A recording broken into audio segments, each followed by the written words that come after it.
Good morning, everyone, and very much welcome to Hanalys 2021. Today, our Nordic ministers Krista Mikkonen, Ann Linde, Ine Eriksen Søreide, Guðlaugur Þór Þórðarson, and Jeppe Kofod are going to discuss the climate crisis from 5 different perspectives. Even though it is unfortunate that we cannot meet here at Hannaholmen this year, we are so happy to see that we have such a big audience with us online today. My name is Louise Birumbi. I'm the youth representative from Sweden to the UN, and I'm going to lead you through the seminar together with my Finnish colleague Juri. We work as UN youth delegates, which means that we represent the youth in our countries at national delegations in the United Nations. Youth delegates are entitled to speak in the General Assembly and are expected to raise the voice of youth in decision-making. A significant part of our work also involves reaching out to the youth in our own home countries and making global politics more accessible to young people. This is a hard challenge. While we do our best to keep our voice of youth and translate the complex policy issues into a language which is understandable to all, we can't help seeing that international politics often falls short of fulfilling our expectations. How can we solve the climate crisis together when nationalism is the new rising trend? How can we achieve gender equality when even some of our closest neighbors are taking steps backward? How do we support human rights and democracy in such turbulent times? In our personal lives as young people, we experience constant changes and uncertainty about the future. A shared sentiment among the youth in the Nordic countries is that we live on an edge of a climate catastrophe. The pandemic has further shown the fragility of the societal system, from the organization of public health to the production and distribution of resources. We need structural changes, nationally as well as globally. 2020 was a turbulent year that forced us into a total change in how we live our lives. But that also means that we now have the possibilities to take advantage of this situation and implement structures that will change in favor for the planet and the people and individuals living on it permanently rather than just temporary to tackle the pandemic. In this work, we see the great potential and possibilities of Nordic cooperation. However, to shoulder the role of a leading position in the work of sustainability, we have to admit the serious difficulties and take the responsibilities needed at home as well as globally. We will soon dive deeper into those questions. So before we do so, we want to share our optimism and our expectations of today's discussions. We truly hope to find the positive Nordic solutions to these challenges. And we hope that we all will leave this seminar and feel challenged, but also strengthened due to progressive and ambitious analysis and discussions by the ministers. If you want to comment upon this seminar on social media, please do so and use the hashtag Hannaholmen and Hanalys 2021. We also received a lot of really good questions to this seminar, and we will try to touch upon as many as possible in this seminar. Now we want to leave the floor to the CEO of Hannaholmen, Guðlaugur Kronman. Thank you so much. And dear ministers, your excellencies, members of parliament, ladies and gentlemen, everybody who's attending the virtual Hannaholmen today, I wish you all warmly welcome. The Hanalys dialogue for foreign affairs from a Nordic perspective was initiated 3 years ago. Previous topics for the dialogue have been European and global challenges, the development of the European Union, the future of multilateral cooperation, and sexual and reproductive health and rights issues. All these issues of great importance to the Nordic countries. And so is definitely the theme of today's discussion, the climate change and how we from the Nordic countries can contribute to tackle it. I think the pandemic and other recent geopolitical challenges has clearly shown us how truly difficult international cooperation can be at times. And we have been reminded of what the lack of poorly managed international cooperation and diplomacy, how it can cause damage in the world. Now seeing a blurry, but still a very real end to the pandemic, and having, for example, the United States back in the multilateral scene, are both factors that creates greater hope that we will be able to approach the new international dialogue and diplomacy with greater humbleness in order to rebuild global trust. In previous Hanalys discussions, the topics discussed have been approached in a holistic manner, linking, for example, poverty, gender equality, shrinking civil society space, climate, and rule of law. This is a good, solid Nordic approach and illustrates that why we as Nordic countries have a good possibility to advance the sustainable development globally. Also this year, the climate agenda is approached in Hanalys in a holistic way. For those of you that have not been at the physical Hanaholmen before, I want to, with a few words, to just tell you what we do here. I'm standing here in Hanaholmen's vestibule, where we hopefully can welcome you soon on the other side of the pandemic. Behind me thrones a relief sculpture by Heikki Häiväoja. This sculpture is called Interaction, or vuorovaikutus in Finnish, växelverkan in Swedish, and it symbolizes the mission of Hanaholmen. The mission that is to take the initiative and to support cooperation between Finland and Sweden, Nordic countries, and even globally. Hanaholmen is an institution where two countries, basically Finland and Sweden, cooperates in the fields of culture, society, and business. We have a large foreign policy agenda, and we often focus on the role of our countries in relation to the rest of the world. The past years, a big focus has been on building networks between the future leaders, especially young ones in Finland and Sweden. Last year, a similar leadership program started with Norway. This year, we also launched a third network building program, this time in the field of preparedness and crisis coordination in our own countries. All these activities aims at deepening the trust in and between our societies, as trust is the cornerstone in the relation between our Nordic societies. On the behalf of Hanaholmen, our warmest thanks to our distinguished speakers of today, the Minister of Foreign Affairs in Finland that's been helping us with all the preparations, and with this qualified audience that we have present today, online discussions will certainly be interesting and insightful. And now I will give the floor again to our great moderators. Thank you.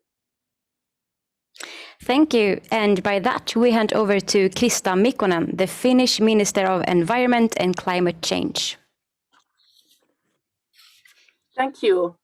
Dear Nordic friends, I'm very happy to be here today to discuss how we, as Nordic countries, should include climate policies in our foreign and security policies. According to the UN emission cap report, humanity is currently heading for a world that will be more than 3 degrees warmer by the end of this century. With this scenario in mind, it's clear that ambitious climate action is also action for human rights. Today, I want to raise 3 specific points on the relationship between climate policy and human rights. First, I want to speak about the public participation and just transition. We can succeed in climate policy only if we have everyone on board and left no one behind. Secondly, I want to address the role of women and girls. And thirdly, I want to raise one concrete matter, water as a human right. All these 3 themes are central in Finland's bid for seat at the UN Human Rights Council. And I trust that we, as a Nordic family, are all committed to bring climate to the forefront of the Council's work. The theme of just transition and climate justice is relevant both at home and globally. At the moment, we in Finland are updating our Climate Act. One of our focus areas is to promote human rights perspective and public participation with special attention to vulnerable groups, Sami people, youth and children. With the Climate Act and the 2035 Climate Policy Plan, we have given special attention to public participation. Meaningful participation helps us to engage people in climate action and provides us information on which emission reduction measures are seen as fair and effective. It's also important to design consultation in a way that are easy to answer. For example, for our 2035 climate policy plan, we designed a survey covering topics of everyday life, housing, food, and transportation. So far, only in 3 weeks, we have received more than 14,000 responses and good feedback on how easy it was to fill in the survey. Globally, we have a responsibility to implement our own ambitious emission reductions and at the same time help those who have not yet reached our carbon-based well-being, but instead experience the first and worst effects of the climate crisis we have created. Finland is committed to increase our climate finance to developing countries, and we are aiming to channel half of this funding to adaptation. Secondly, on women and girls. As we know, climate change affects most those people who are already in a vulnerable situation. Globally, women and girls tend to have less access to decision making and financial and natural resources. They are thus more exposed to changing climate, natural disasters, and social instability. On the other hand, I'm a strong believer in the positive role women and girls can play in climate policy. Women and girls are at the forefront of combating climate change as they have the local knowledge and positions inside their communities to make a real change. We need to encourage this action and ensure that rights of women and girls are central in all our climate policies. Thirdly, on water. In 2010, the UN recognized safe and clean drinking water and sanitation as human rights. Finland has been working for years to respect these basic human rights. Water, sanitation, and hygiene are priorities in our development policy and cooperation. With warming climate, we need to ensure the right to save water in a much harsher world. To conclude, I want to take this opportunity to thank my Nordic colleagues for not letting the current COVID pandemic to make us forget the urgency of the climate crisis. On the contrary, we have seen it as a possibility to speed up our efforts to build a greener world. Thank you for your attention and looking forward to hearing your views. Thank you. Thank you. And now we have a question. Finland is bidding for a seat at the UN Human Rights Council. On this note, what human rights problems can we expect the climate crisis to create in the Nordic region in the future? Yes, thank you for the question. Climate change is causing truly worrying consequences for the enjoyment of human rights, especially for the indigenous people, in the Nordic context, the Sami people.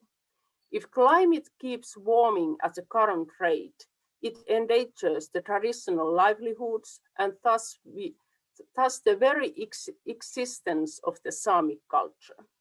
A recent Finnish research project, the Sami Adaptation to Climate Change, points out the effects climate change is already having in the north and proposes many important measures to improve the community's resilience to climate change. Relevant ministers, the Sami Parliament, and the Skolt Sami Sida Council are currently discussing the implementation of those proposed measures. It's very important to continue this kind of joint work to better prepare for the future. Thank you. Thank you, Minister Krista Mikkonen. We would like to now hand over to the Ine Eriksen Søreide, the Minister for Foreign Affairs of Norway.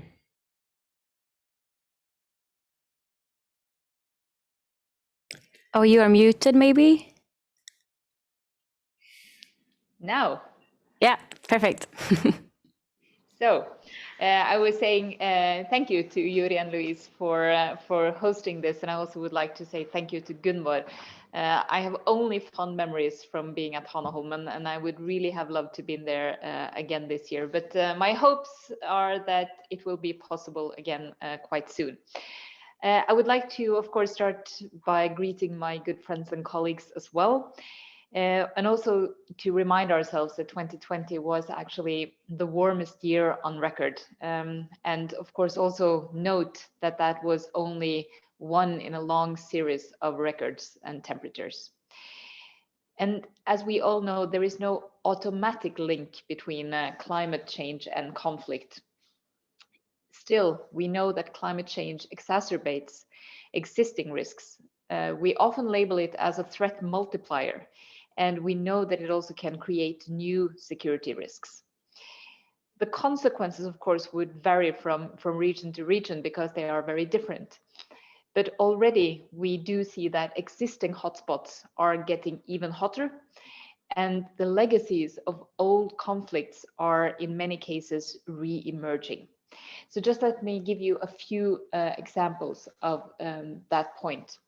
In the Lake Chad Basin, we see that insecurity and governance is challenging to actually impede climate adaptation efforts. It is also affecting livelihoods. It is affecting social cohesion and ultimately, of course, human security.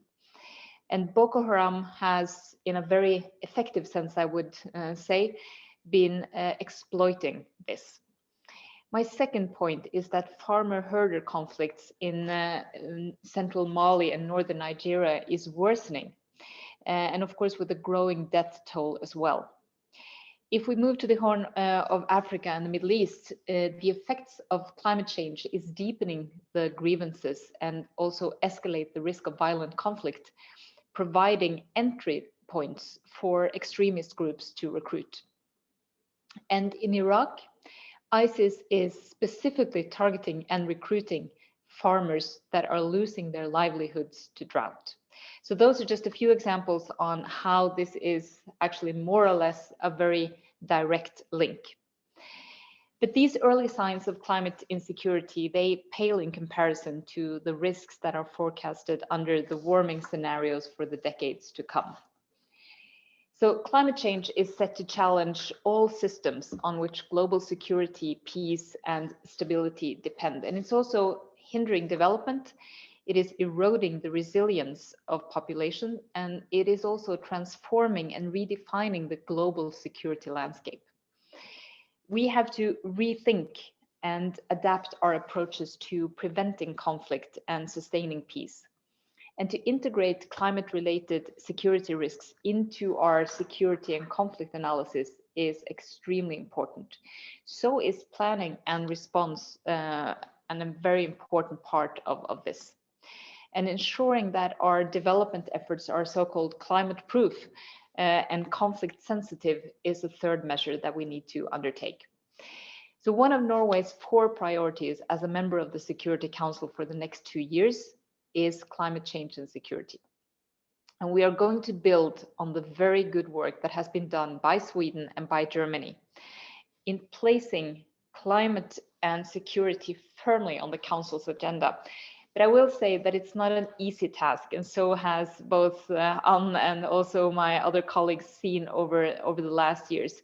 We have like-minded countries who do not buy in fully to the idea of the link between them. But we also, of course, have Russia and China who have expressed very clear reservations to having this on the agenda. And even though I think the US now will be a more supportive actor, it will require very hard work to move this agenda forward. So what should the priorities be? Well, first we need to bolster the Security Council's ability to both detect, address, and prevent the looming crisis and conflict before they become a reality. We must also ensure our ability to undertake climate security risk and foresight assessments. And of course, we need concrete recommendations in country situations for implementation. And the climate security mechanism that Sweden initiated and implemented was so instrumental in this. My second point is that we must provide the data to push the Security Council to consider climate-related security risks in all the specific country contexts that we see. And to support these efforts, we have now set aside money, and we are funding both the Norwegian Institute for International Affairs, NUPI, and also the Stockholm International Peace and Research Institute, SIPRI, to establish a Nordic-Baltic climate peace and security network. We are very excited about this idea, and we're hoping that that can give some impetus to this. My third point is that we know now that 8 of the 10 countries that host the most peacekeepers are also located in areas that are highly exposed to climate change. So climate-related risks and also their implications for peace and security must be factored into all conflict prevention, all peacekeeping and all peace-building activities. My fourth point is that there are several intersections between climate and security, women, peace and security, and youth and peace and security. My fifth point is that we have to reinforce the partnerships with national and regional actors. And I would especially point to the African Union as important. So I do think that together with like-minded, and maybe not always that like-minded council members and also members outside the Security Council, we have to make sure that the council does everything in its power to address climate and security and also to act accordingly. Thank you. Thank you, Minister Søreide.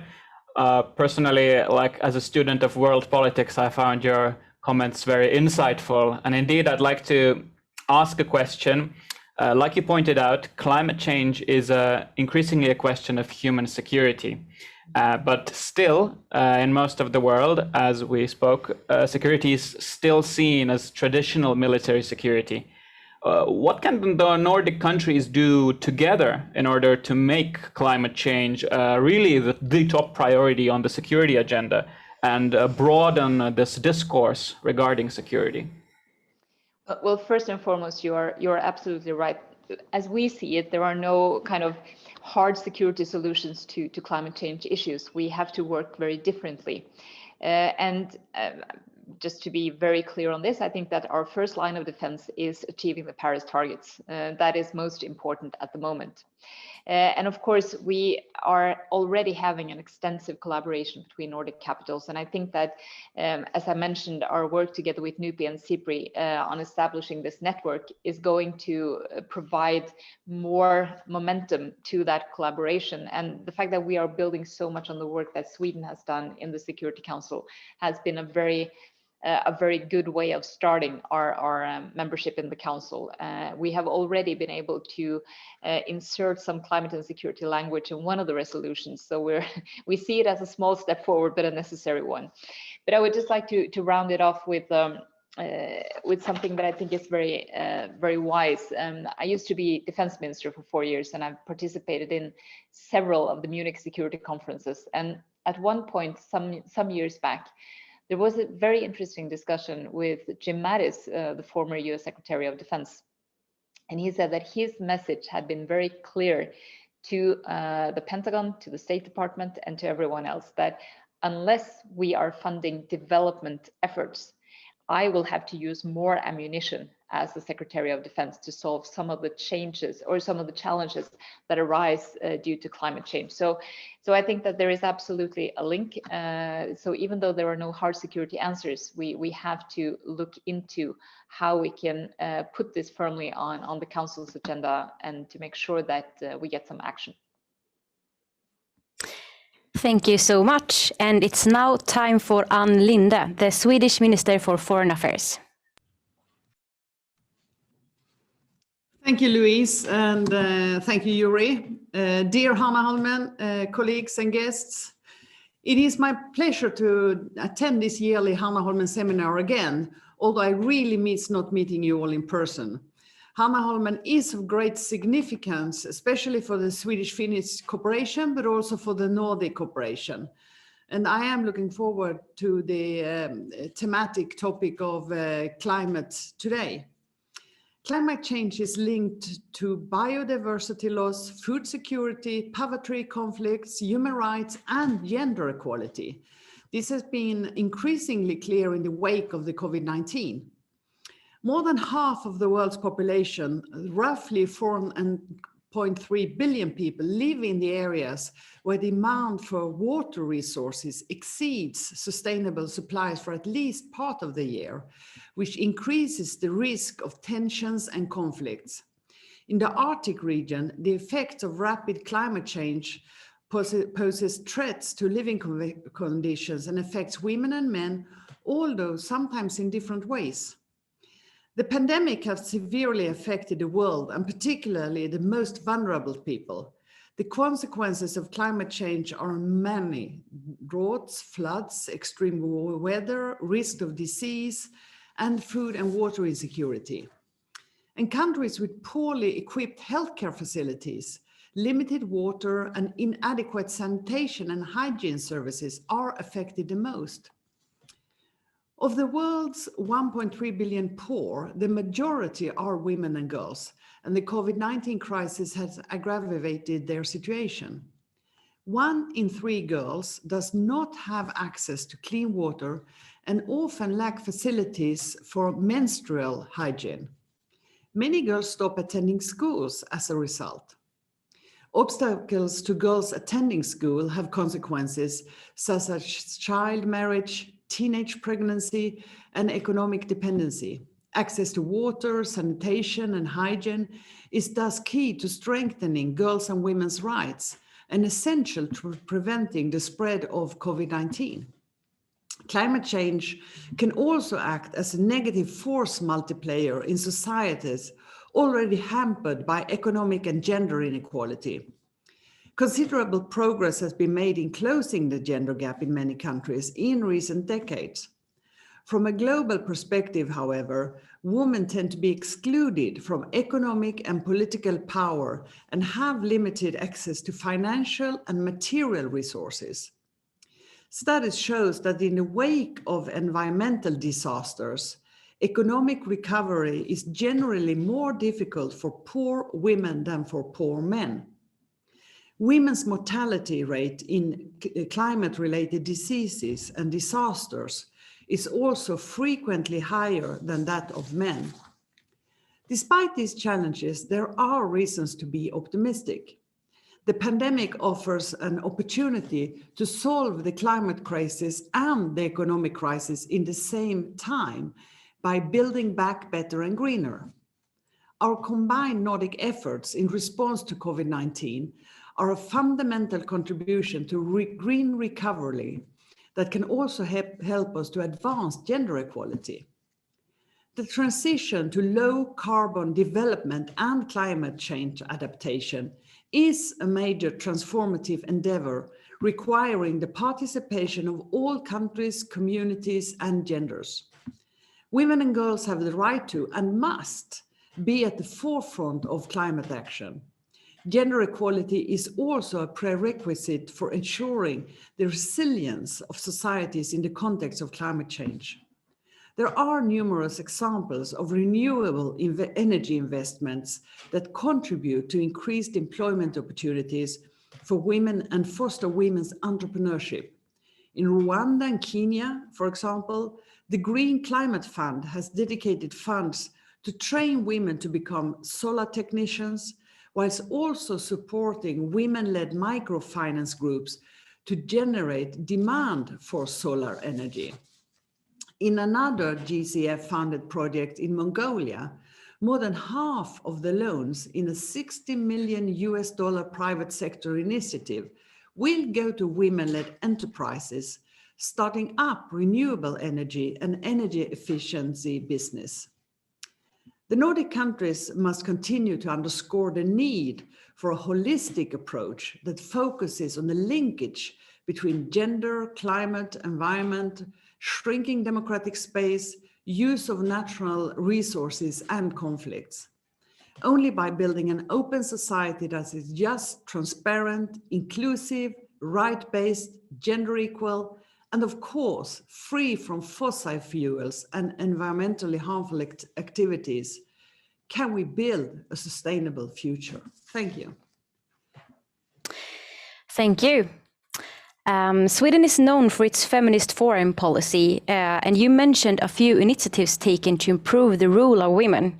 But what big structural changes need to happen to improve gender equality in times of climate changes? Well, a sustainable world builds on an inclusive and just and gender equal economy. Men and women should be able to take part equally in processes and decision making. And within Swedish foreign policy, that is feminist foreign policy, we strive to strengthen the rights, the resources, the representation of women and girls around the globe.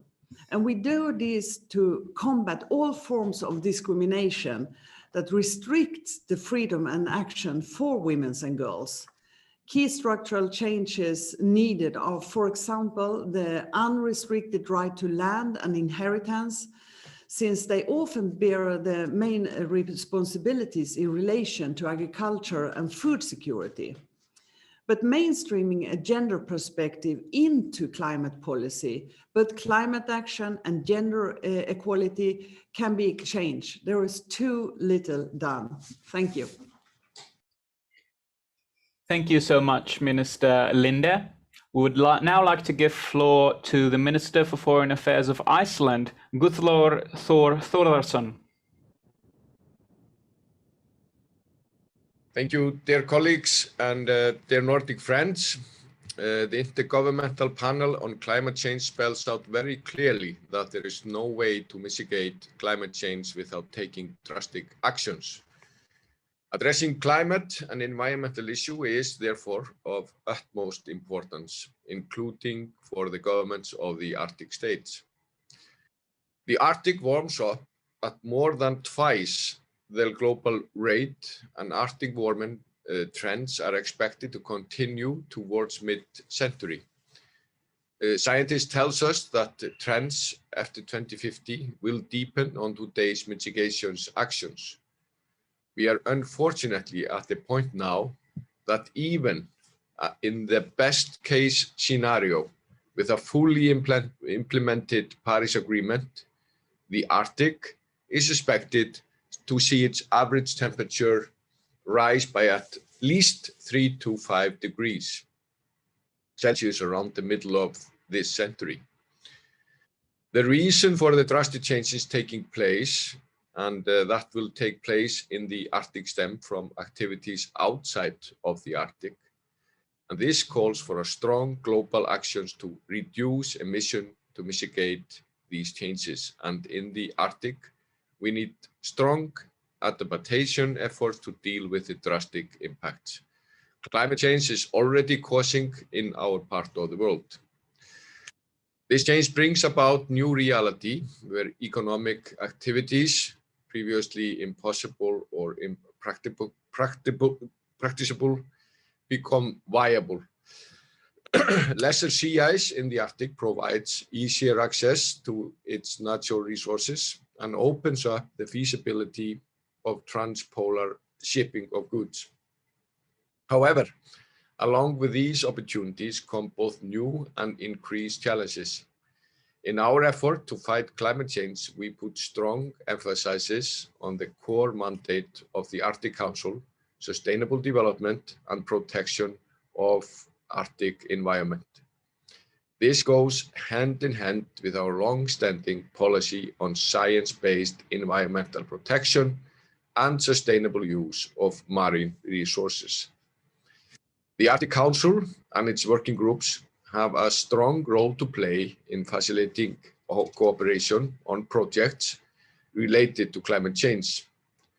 To mention one working group as an example, the Arctic Monitoring and Assessment Program has produced comprehensive circumpolar studies on acidification of waters in the High North. They include both state-of-the-art scientific knowledge as well as traditional knowledge and local knowledge. The findings show that the fastest rates of ocean acidification are occurring in the Arctic, and changes to biota are already evident. The Arctic and the subarctic regions yield 1/10 of the global commercial catch. In addition, substantive fisheries provide vital, natural, and cultural services to Arctic. In combinations with the warming of ocean waters, these changes may cause ecological shifts in the coming decades with significant socio-economic consequences, not only for Arctic communities, but more widely, fishing and the fish processing industry could decrease and offer lower employment. It is estimated that if this environmental change continues at the current rate, the fishery may only amount to 1/6 of the annual catch compared to the catch without the impact of ocean acidification. The only viable response is to reduce emission of greenhouse gases globally as a matter of urgency. And we need to implement strategies to help Arctic communities build greater resilience in the wider context of environmental, social, and economic change in the Arctic, tailored to local and societal needs.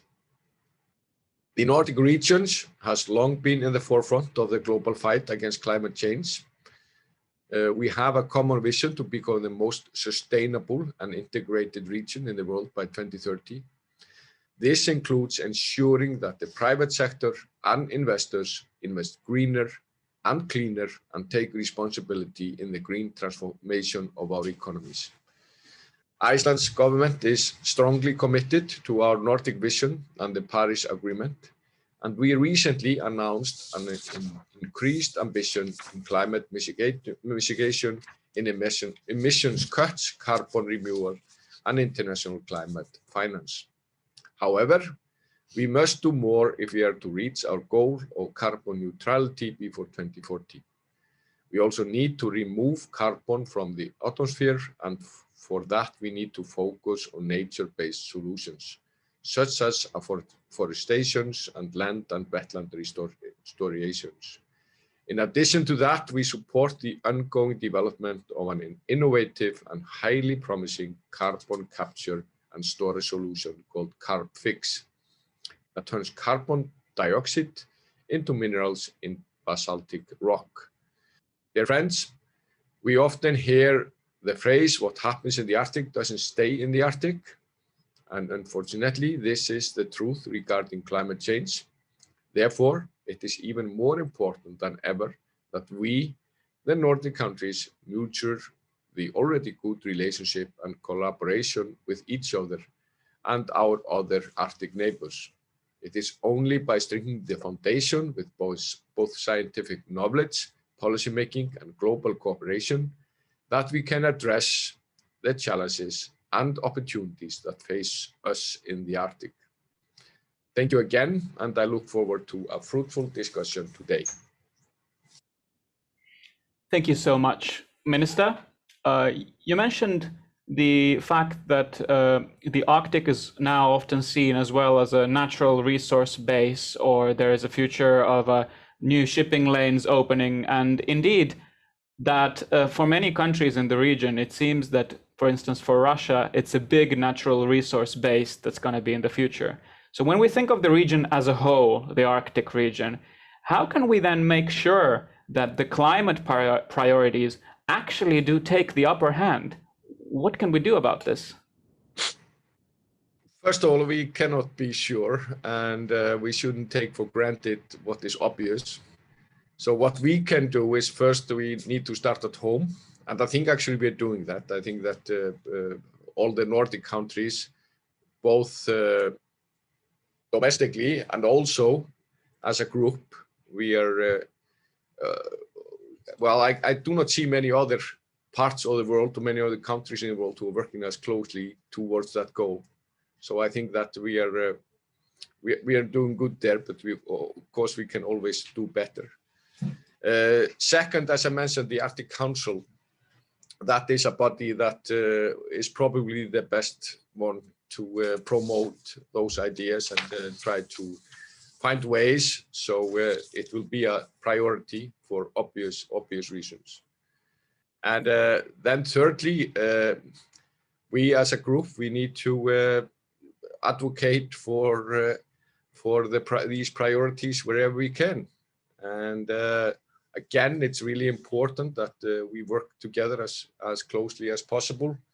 Together we are stronger, the Nordic countries, and we totally agree when it comes to those priorities. And it's very urgent that others do so also. So I think that these are the 3 points I would like to make. Thank you.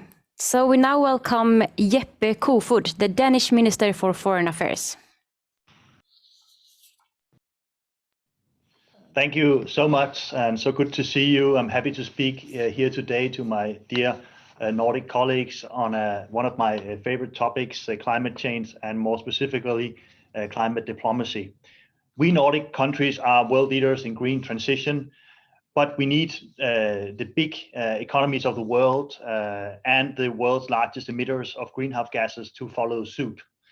We all have to take ambitious steps to reach the goal of the Paris Agreement and the Sustainable Development Goals. And we have to work hard to achieve the most ambitious COP in Glasgow in November. And there are good news. New winds are blowing from the west. I'm very excited about the US re-entering Paris Agreement, once again showing that the world's largest economy is our partner in fighting climate change. Last month, I hosted a meeting with Special Presidential Climate Envoy John Kerry, EU Vice President Timmermans, and EU High Representative Borrell, and all my foreign minister colleagues. It was really exciting, a meeting full of optimism, which showed me that the US is ready to engage in a serious partnership with the EU, and together, Europe and America must work towards ambitious outcomes of COP26. The EU remains ready and committed to take a leading role on climate. Last month, the EU foreign ministers called for urgent and collective global action to enhance climate ambitions. To this end, we will strengthen our global climate and energy diplomacy. This means using all of our best diplomatic skills, reaching out to the biggest emitters of the world and trying to convince them to follow Europe's example. An important part of this is to work for a just green transition from coal to clean energy. Coal remains the single largest contributor of greenhouse gas emissions, and we have to stop this. Countries in Asia, for example, are still upscaling the use of coal in their energy production. And there is a risk that Africa will be locked into fossil fuel solutions for decades, partly financed by overseas investment. We have to reverse this development. This is why the UN Secretary General has called for an end to all the construction of new coal power plants, for coal phase-out plants from major emitters, and also for an end to export of coal power technology. With our climate diplomacy, we should support these ambitions of the UN. To this end, we have to establish alliances with major emitters from coal-intensive energy production. We must do this ahead of COP26. Therefore, it's very positive that global momentum seems to be growing. Both China, South Korea, and Japan have announced a new net zero target, and we should build on this momentum. we must, of course, also look at Europe's own footprint. In July, the EU leaders agreed on a massive recovery fund of 750 billion euros. A minimum of 37% of these funds must be allocated to promote the green transition. We should be very proud of this result. It will not only contribute to the achievement of our climate goals, but also create a demand for innovative green solutions. We know that the private sector is an indispensable partner in delivering on our goals. At the same time, green transition has a potential to create millions of new jobs, helping us build back better and greener. The Nordic countries must continue to show leadership in promoting green solutions. Nordic cooperation on climate is already strong, as we know. Together, we must focus on building back better and greener. We know what we need to do.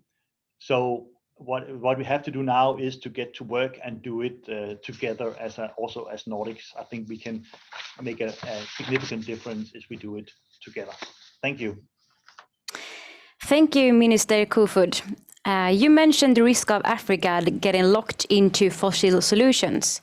What can the Nordic countries do to support alternative green solutions? And does the Nordic region have a good chance of succeeding in this? Well, thank you. Very important question you raised here. And it's clear that we cannot raise global ambitions alone. We need to work together to successfully to meet the challenge of global warming. But it is possible to improve living standards in a sustainable way. It is possible for poorer countries to leapfrog straight to clean, green technology, bypassing fossil fuels. We have the technology, we have the know-how, we have the systems in front of us. It is possible for large emitters to transition to clean energy. And I might add, very important point, going green often is the economically smart choice. Denmark, one example to show that economic growth and emission can be decoupled. To support this, we need to strengthen EU's climate diplomacy, particularly regarding crucial issue of coal phase out. And we need to strengthen cooperation on raising global ambitions with large emitters such as the United States or China.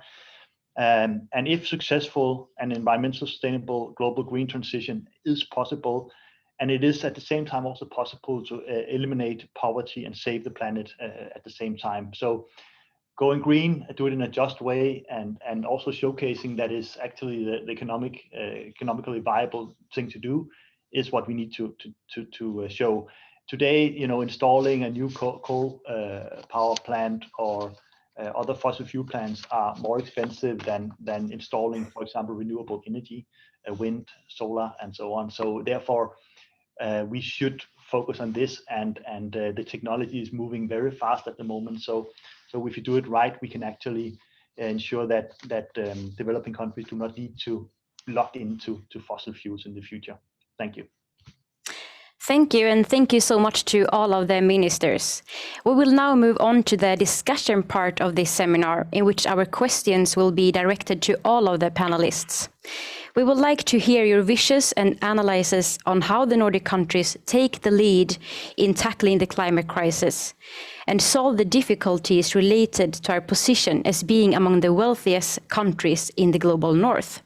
And we will ask the ministers to raise your hand when you want to have the word.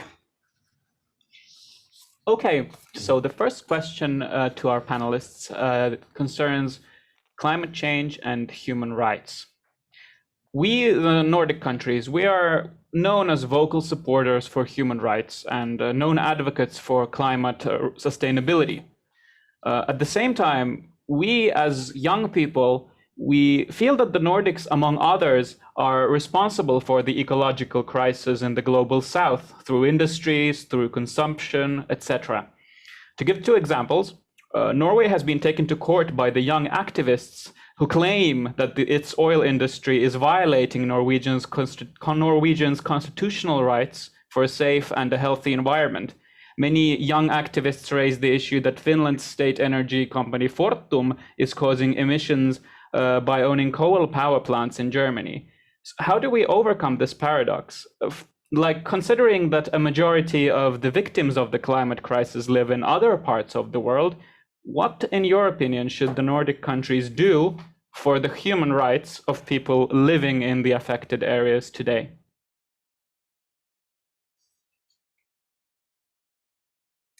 And please, the floor is yours. You can, Minister Søreide, please.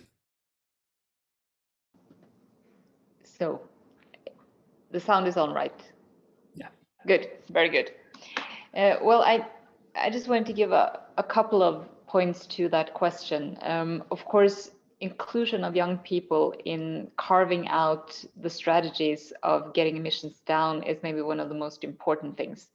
And as you may know, as a non-EU member, we have still embraced the European Green Deal and working very closely with the EU, and actually been kind of pushing the EU a little bit to increase their climate targets towards 55%, which we have done as well. We did so about a year ago.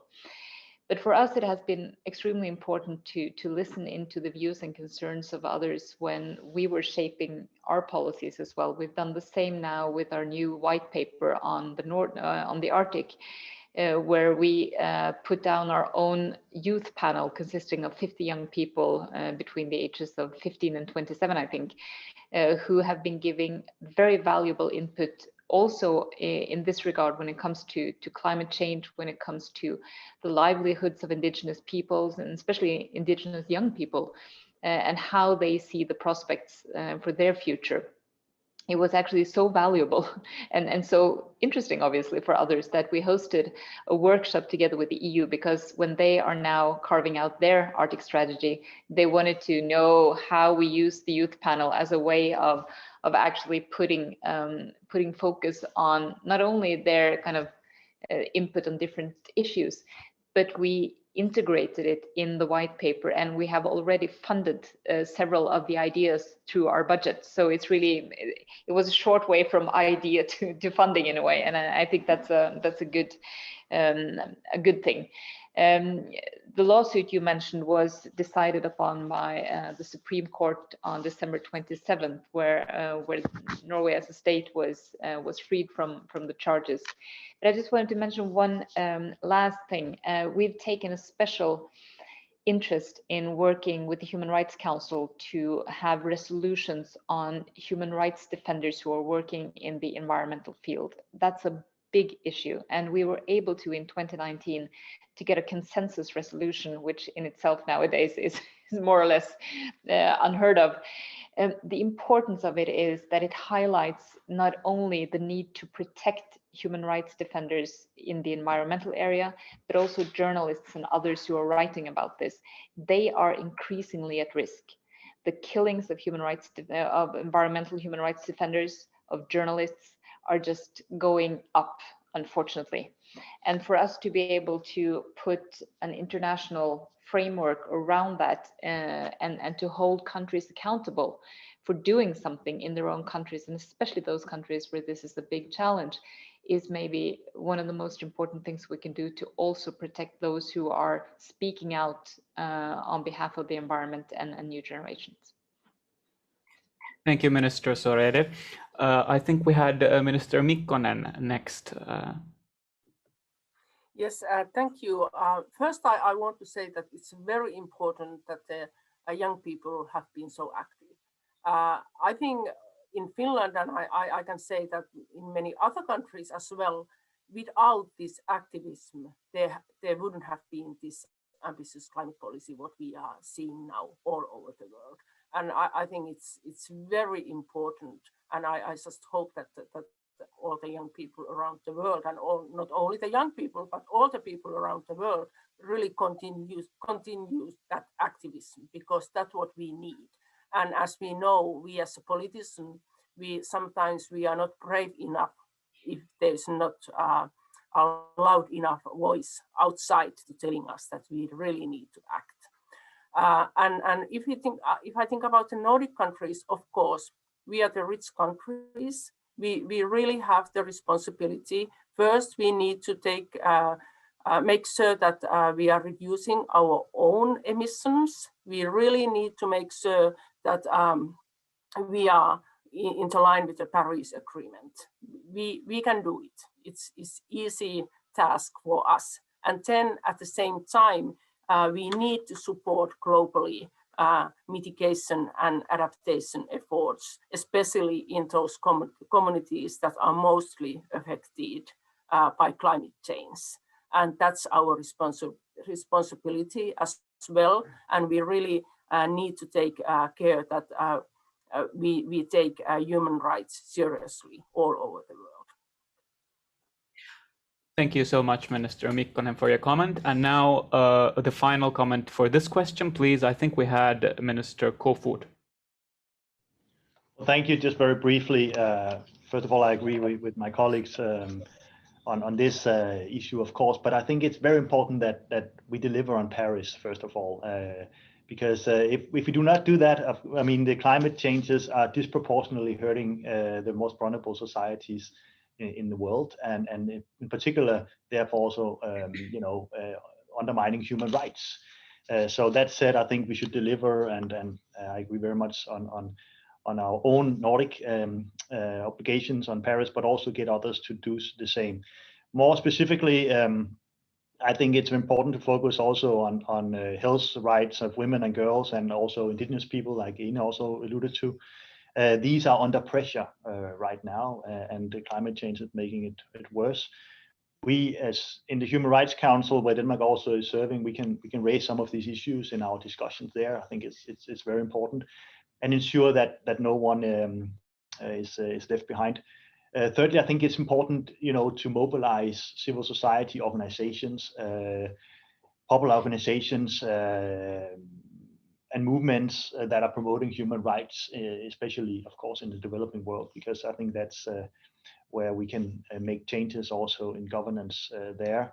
And finally, just to look at our own value chains, how our footprint are globally. For example, how can we ensure that we deal with deforestation, and do it in a way where in our value chains, we have deforestation-free chains for agriculture, food, for example, which is an issue where we had a lot of discussion right now in Europe.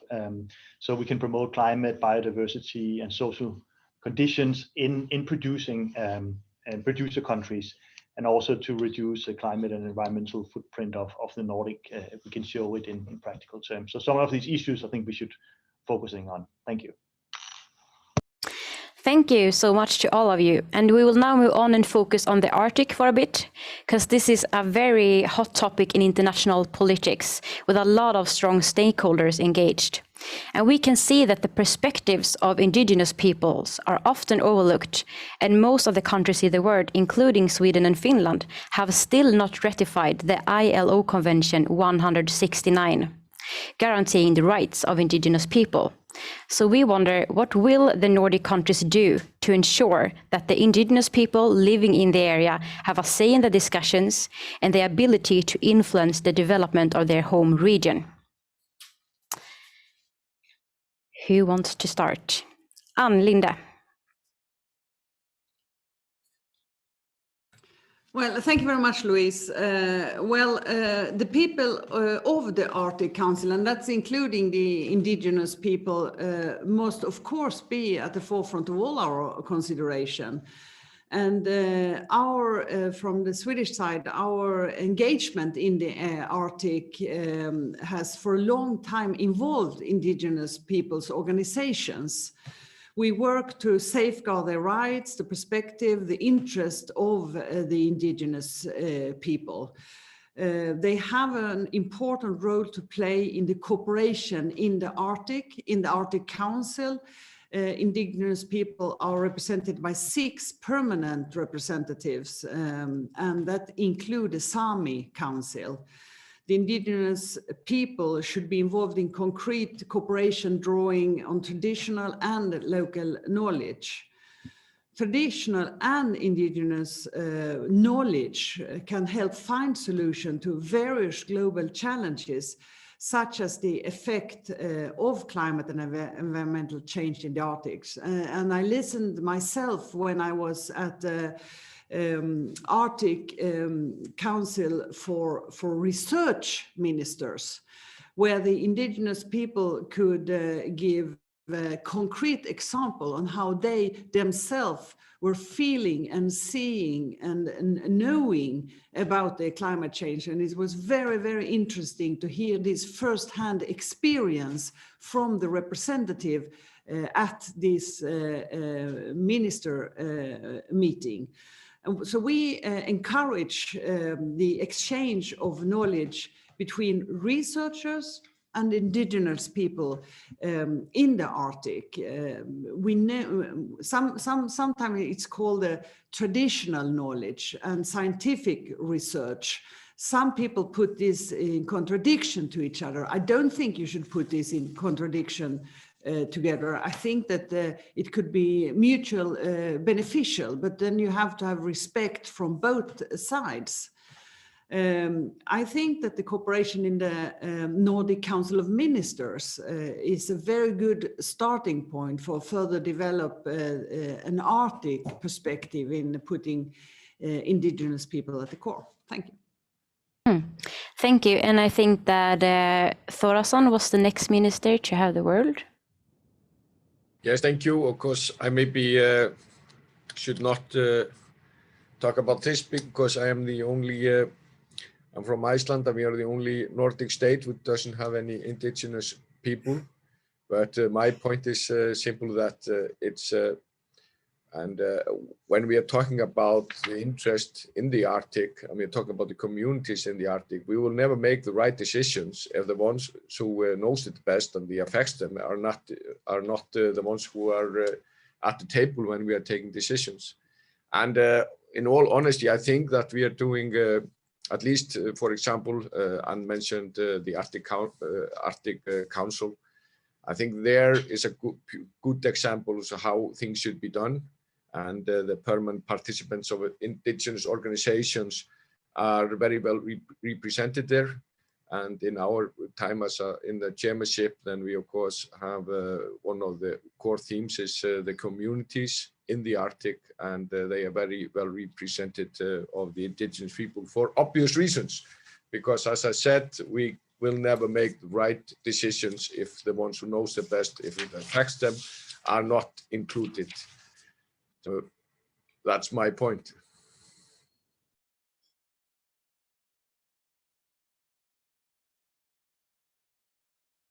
Oh, we're muted.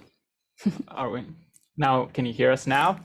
We will now move on to the question concerning climate and diplomacy.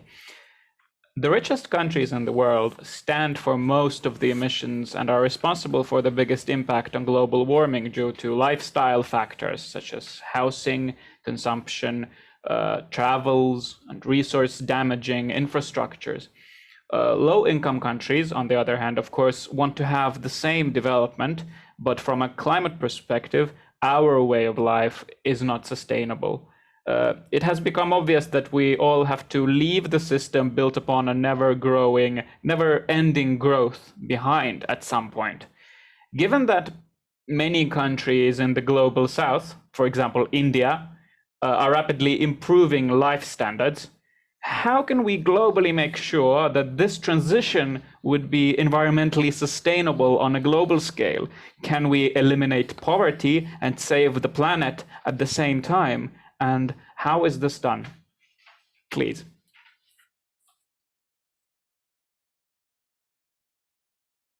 I think Minister Guðlaugur Þór was first. Well, I think this is, of course, this is complicated because this is a global thing and we need everyone to work together. But the task is very clear that we need to see to it that the ones who should and want to have the same living standards as we do do it in a greener and more sustainable way than was done decades or 100 years ago. That is more or less the task. And then it's a question of using the best practices wherever we can. And I think that many people are surprised about how some of the solutions are simple. For example, we in Iceland, that was not for a reason because we wanted to fight climate changes. They were not It's 100 years ago. That was not the case at the time. That we use geothermal water for district heating. But it was a brave decision, a green decision definitely at the time, to take out the coals and oil and put in this technology, which we have used for and is basically based on our economy would never have grown as it done if this decision wouldn't have been done.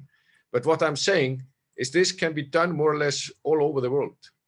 And if this would be done, you don't need a volcanic island like Iceland. You can do it in many other places. And if this would be done, then there wouldn't be any climate problems. And just put one example, because we do not longer have the largest geothermal heating system. It's not longer in Iceland. It's actually in China, and there's a cooperation with Chinese and Icelandic companies. And it's, to be honest, I don't remember the name of the city. It's not one of the big, but of course big. Everything is big in China. But when that was done, it saved the same amount of emission, just this one city, as the whole of Iceland. So there are solutions, and we can definitely do our part to spread the stories, see to it that people learn from our experience. Because as you mentioned, and that's the complication, we need everyone on board, otherwise we will not get the results we want to.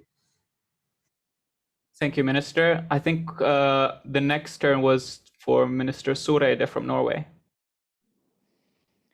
Well, thank you very much. I'm very glad to hear from Gulli that you do not need to carry around a volcanic island to make sure that you can have good environmental solutions, because that would be very, I would say, impractical in the long run.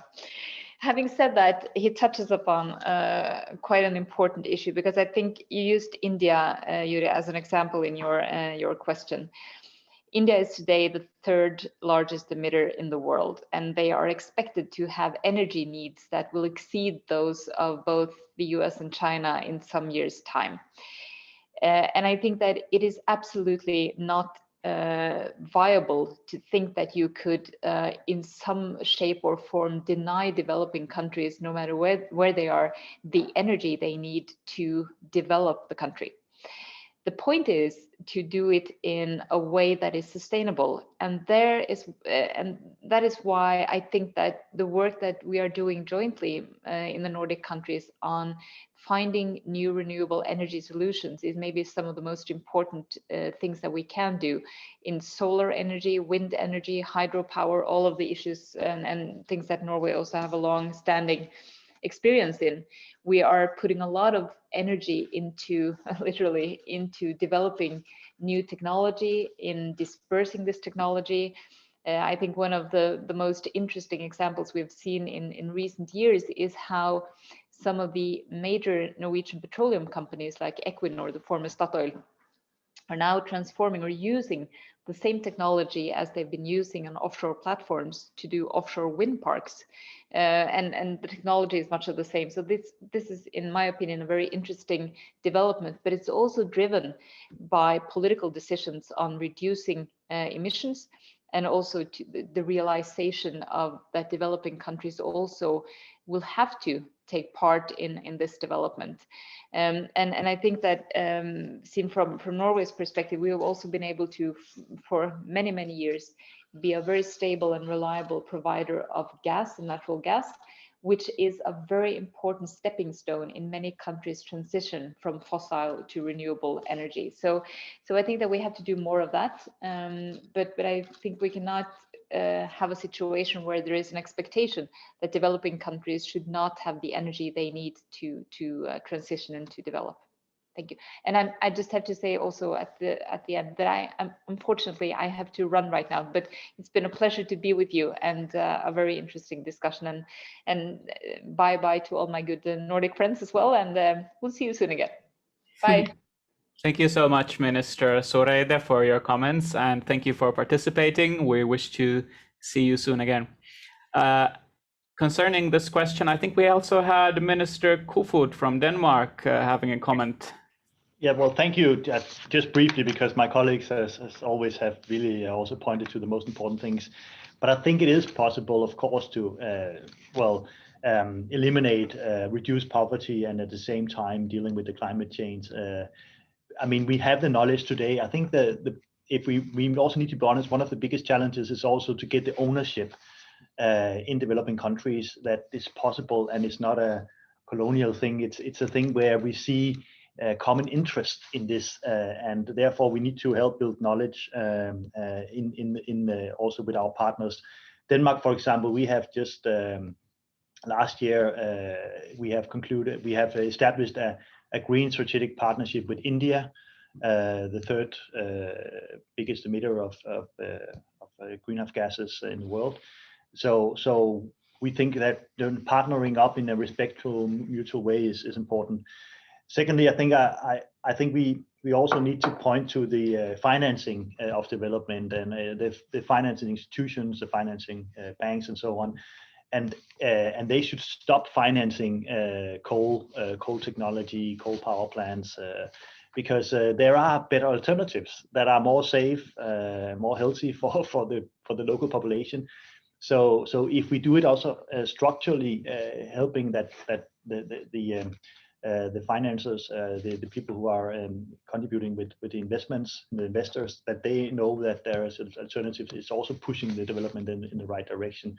So I think some of these things are possible. And then we also have to tell our own story. I mean, the fact is that a country like Denmark, I mean, it took decades to change from dependency on fossil fuels, gas, oil, and to renewables and energy efficiency. But if you look at the number of jobs that are created in the green sector, it's huge. It's a huge potential for job creation, also on the rural side of the country, and people who need new jobs when the coal mines are closing and so on. So I think we need to be very practical and saying that it is possible that we can fight poverty and also ensure sustainable transformation at the same time. Thank you.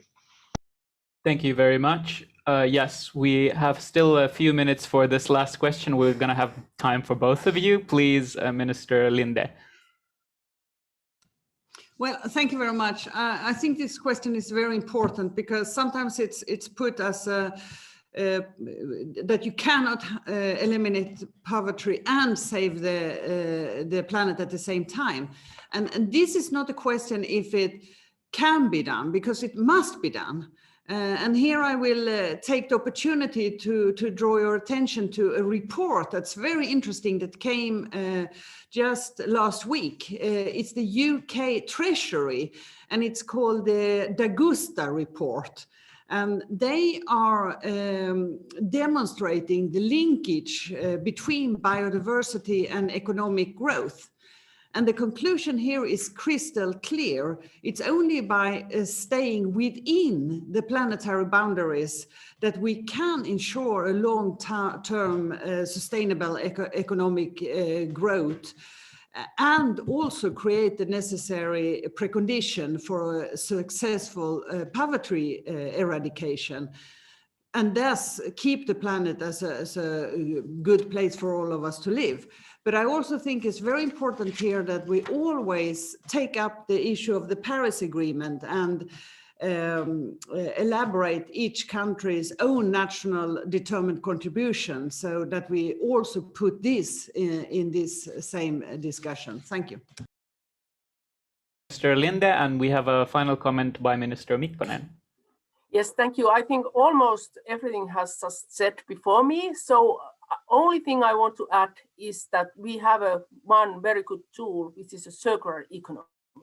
And that's what we need to use, because we know that at the moment we are using our resources more than this planet can just create. So it's very important that we change our thinking of the economy and get rid of this linear economy and move to the circular economy, where we can use the resources which are in the limits of this planet's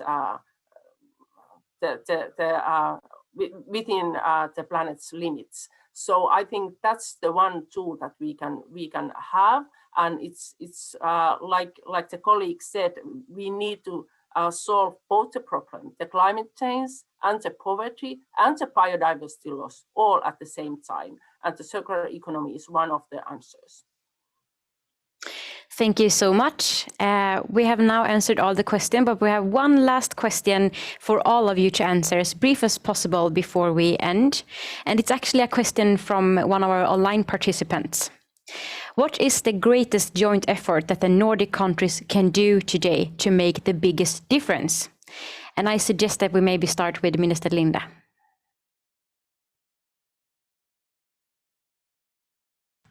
Unmute. Well, thank you. It's a good question because first, I think it's important that we as Nordic countries continue to lead by example. We need to continue to walk the talk, as you say, to make effort necessary to ensure a green recovery that is both just and inclusive. We, on all the Nordic countries, we have demonstrated that this is possible to decouple economic growth and emission of greenhouse gases, and doing so and continue to be role models that can inspire others. The Nordic countries are also comprehensive gender equality and welfare states. And gender equality, as I said in my introductory speech, is a necessary precondition for a modern society and for jobs and sustainable development. So gender equal society are more resilient to crisis in all forms. Secondly, I would say that poor countries need our support to transform their economies. It's very, worrying that, for example, development cooperation and development aid is diminishing, and also that our countries in the West are not being as strong partners as we should be.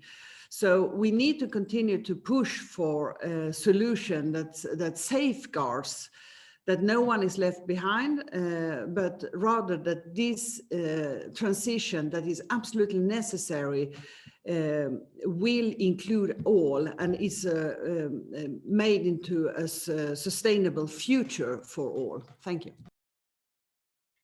Thank you. Guðlaugur Þór Þórðarson. Well, it says something that we are saying the same things, which is good. It means that we do agree on the broad, we agree on what matters. I think, just to put it short, lead by an example. Not only being greener and better, but also showing the rest of the world that when we have problems, which we do often have, then we can solve them between ourselves, of course, peacefully in a democratic way. I think that is more or less the best thing we can do. But and the good thing is that many look to us. You get a lot of questions if you're a foreign minister of a Nordic country or how we are doing things, which is good, but it also put a pressure on us to stay where we want to be and be always on the forefront and leading the way. Thank you. Krista Mikkonen. Well, I would like to stress the importance of one topical Nordic initiative, our common concept of building back better and greener. We are globally at a crossroad with the COVID-19 pandemic, releasing enormous amounts of the recovery spending. And this is a major possibility for the global green shift. We as the Nordics have to work tirelessly to use our own money wisely, but also to persuade other countries to use their recovery investments in a green way, because this is now one in the lifetime possibility to make this green shift very effectively. Here we have one useful tool, the Coalition of Finance Ministries for Climate Action. The coalition works to mainstream climate considerations in all economic and financial policies and has been lately especially active in the green recovery front. Thank you. Thank you. And Jeppe Kofod. Well, thank you. Well, first of all, I obviously agree with my colleagues that we should lead by example and show in our own history that it's possible to decouple economic growth from climate and environmental degradation. But I think also we should work as Nordics, for example, in the World Bank's board or financial institutions together around common strategy, how we can ensure that these institutions open up the minds for another path to stop, also to phase out, fossil fuel dependent future. And in particular, I would point to coal, which is still, and you can see that in Asia, we see that in China, for example, they're still upscaling coal, which is, of course, very problematic for the if we are going to reach the Paris Climate Accord. So coal as a single item is something we should phase out very quickly, in my opinion, and also work with big emitters. I mean, China is, I think they have 28% of the world CO2 emissions. I mean, if we manage to work directly with them on these issues, also at Nordics, we can actually make a significant difference that is, much bigger than each of our countries can do, but our own. So these kind of things are important. I mentioned the Green Strategic Partnership Denmark has just concluded with India. We should do it also with Japan, Korea, and we should look to these big players in the world, and we can do that as Nordics, I think, with our attraction. So thank you again. I think it was very interesting and fruitful discussion we had here. And I think there's, like Guðlaugur said, a big responsibility as from the Nordics, because people are looking to us. So we need to show a good example, and we need to show a concrete way of action at the same time. Thank you. Thank you so much for your comments. Now we hand over to Ilona Riipinen, a professor from the Department of Environmental Science at the Stockholm University, for an ending comment. Okay, thank you, Juri and Louis. Dear ministers, guests, good morning, everyone. And thank you, Hanna Holmen, for the invitation. What an honor to be here to conclude this inspiring session. Many important and powerful messages have already been delivered this morning. And I would like to stress that indeed, we know what to do. The drastic human contribution to global warming and environmental change is really undeniable. And we need a drastic cut in the emission of greenhouse gases. It's kind of simple. And based on the evidence that we have, there are really no shortcuts. Vulnerable regions like the Arctic are changing rapidly, although the emissions causing this change largely happen elsewhere. The people who pay the steepest price of global warming are not the people most responsible for causing it. Because of the choices made by us and the generations before us, our children and their children will have a very different planet to nurture than what we have. This kind of distance between cause and effect seems to be a kind of a common theme here that we have heard lots of discussions on already. And digital communications can, of course, help bridge some of this gap.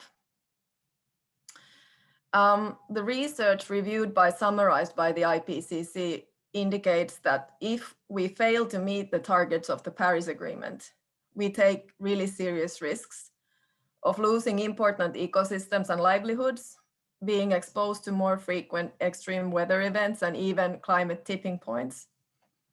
And because of all these risks, as already brought up, climate change is therefore a threat to peace.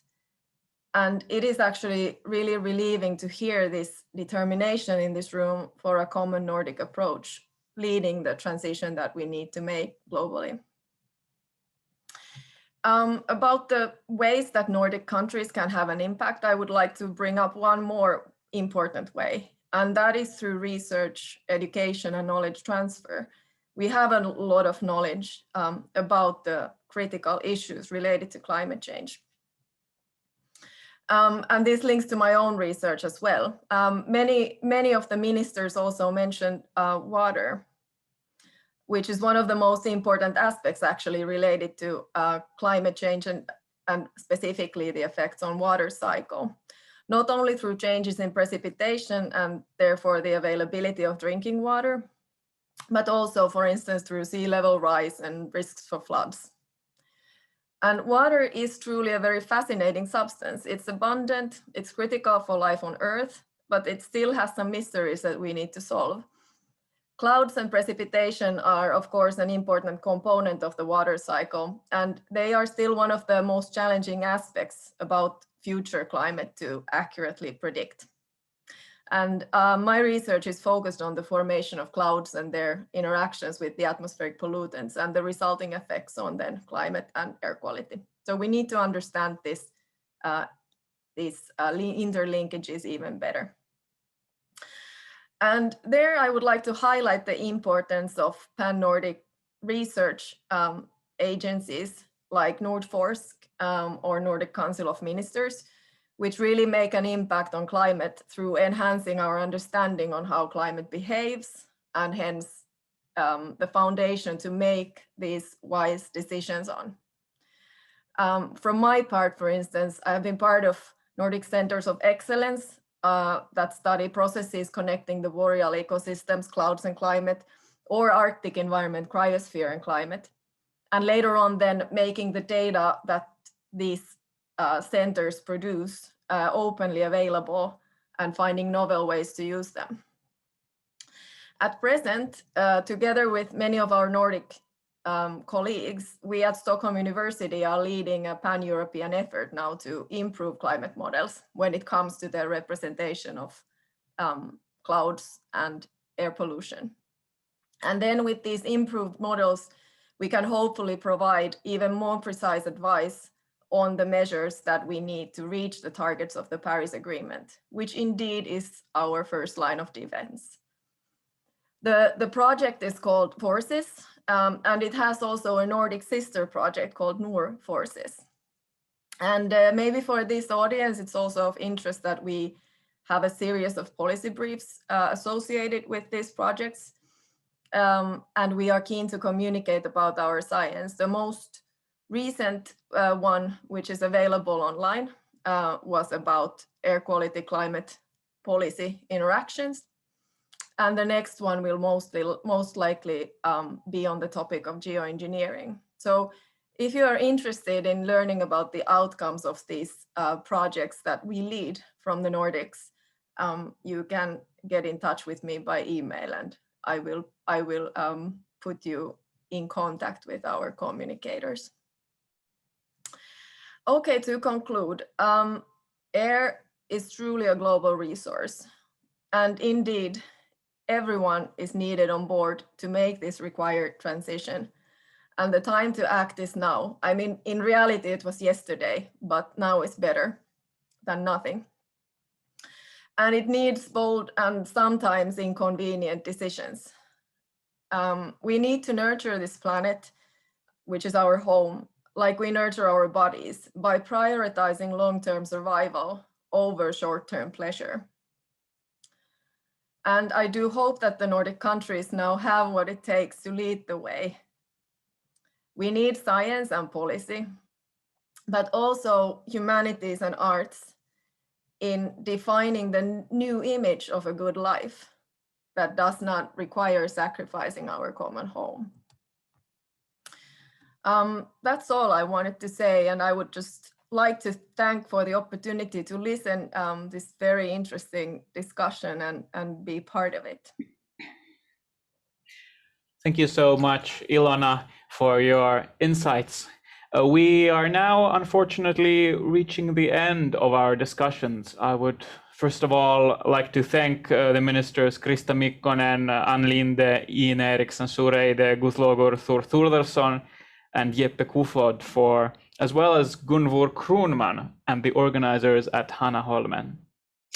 And thank you to all the people in the audience. Hopefully next year we can see you here at Hanaholmen.